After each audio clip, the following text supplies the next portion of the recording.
Papua Nomor 1 News Portal, Jubi. Headline Beni Giai, kekerasan negara terhadap orang Papua terus terjadi secara sistemik. Writer, Hengki Yeimo Editor, Aryo Wisanggeni G.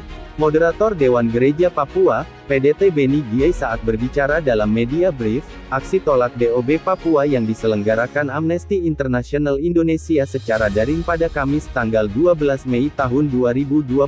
Tangkapan layar YouTube Amnesty International Indonesia. Jayapura, Jubi, Moderator Dewan Gereja Papua, PDT Beni Giai mengatakan negara Indonesia melalui aparat keamanannya terus melakukan kekerasan terhadap orang Papua, dan kekerasan negara terhadap orang Papua itu terjadi secara sistematis.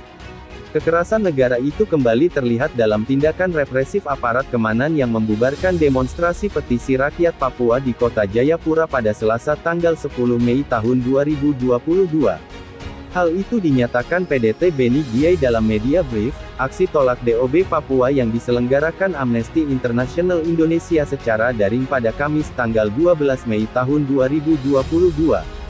Giai menyatakan tindakan represif polisi itu memperkuat persepsi orang Papua tentang bagaimana sebenarnya Indonesia memandang Papua dan orang Papua. Penangkapan dan kekerasan terhadap masa aksi penolakan pemekaran Papua memperkuat pemahaman kami tentang Papua apa yang Indonesia pahami.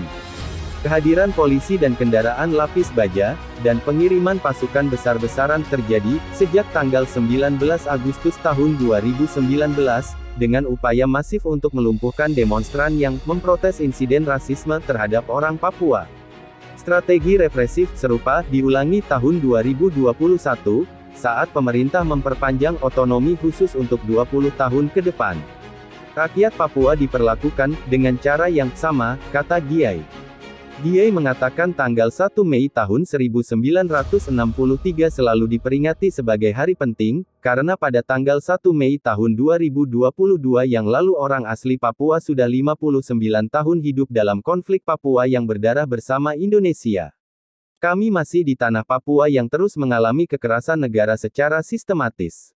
Gereja menjadi saksi banyaknya perlakuan kekerasan yang dilakukan negara secara sistematis, sementara negara Indonesia terus mewacanakan kesejahteraan bagi orang Papua, kata Giai.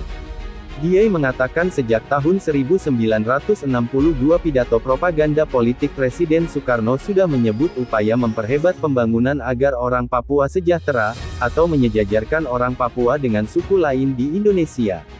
Akan tetapi, begitu negara Indonesia mengusai Papua pada tanggal 1 Mei tahun 1963, Indonesia justru melakukan hal yang sebaliknya, dan praktik kekerasan negara terjadi. Pada kenyataannya, sehari setelah Netherlands New Guinea menyerahkan Papua kepada Indonesia pada tanggal 1 Mei tahun 1963, aparat Indonesia mengumpulkan buku sejarah kebudayaan Papua, yang dibuat peneliti Belanda. Berbagai buku tentang etnografi, politik, hukum, hak asasi manusia, dan kebudayaan Papua itu mereka kumpulkan di lokasi yang sekarang menjadi kantor DPR Papua, dan mereka bakar sambil menyanyikan lagu-lagu nasional. Pembakaran buku itu seperti yang dilakukan Hitler dan rombongannya, ketika mereka membakar buku milik Yahudi di Berlin pada 1938, kata Giai. Giai mengatakan negara Indonesia mengatakan semangat untuk menyejahterakan orang Papua, namun aparatnya justru merampok barang milik orang Papua. Mereka merampok harta kelompok elit Papua yang terpelajar, khususnya orang Biak di Jayapura. Mereka ambil, taruh di truk. Mereka rampok kantor gubernur, persis dicatat oleh Acuk Zainal dalam memoarnya, dan dicatat sejarawan Australia. Dalam pidato publiknya, pejabat Indonesia berbicara tentang menyejahterakan orang asli Papua. Akan tetapi, dalam program konkretnya, justru, mengendalikan orang Papua, membuat sengsara orang asli Papua, kata Giai. Giai menyatakan kekerasan negara terjadi karena aparat keamanan Indonesia selalu bertangan besi. Setiap orang Papua yang membuat pernyataan dipantau aparat. Opini dikendalikan oleh negara secara represif, katanya. Giai mengatakan cara negara Indonesia mengendalikan orang Papua tidak demokratis, sebagaimana yang